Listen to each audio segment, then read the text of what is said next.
Saturday, September the 2nd, 2023. I'm Brian J. Munro, pastor of Kitimat First Baptist Church in beautiful Kitimat, British Columbia. And this year we are following John MacArthur's excellent devotional book entitled Drawing Near, Daily Readings for a Deeper Faith.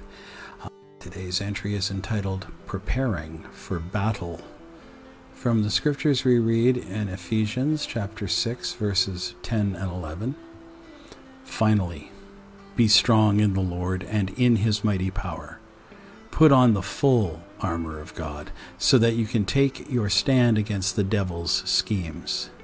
Our main thought today, friends, is adequate preparation is the key to spiritual victory. Pastor MacArthur writes, the Gulf War introduced some highly sophisticated weapons that had never been proven under live battle conditions. Most of the troops hadn't experienced war either. Yet troops and machinery combined in a display of military conquest unparalleled in history. Thorough preparation proved to be an indispensable element in that overwhelming victory. That included developing and testing high-tech weaponry, recruiting and training troops, and engaging in mock battles. Generals know that if they dare enter a battlefield ill-prepared, they're destined for defeat. Consequently, they do everything possible to prepare their troops for victory. Now, similarly, your success in spiritual warfare is directly proportional to your preparedness. You must be strong in the Lord and in the strength of his might. That's from Ephesians 6:10, as we read. And you must also put on your armor. Verse 11. God is your strength and source of victory, but you must trust him and must appropriate your spiritual resources. As Oliver Cromwell said, trust in God and keep your powder dry. If you delay preparation until the battle is upon you, it's too late. If your armor isn't in place, you're vulnerable to the arrows of the enemy.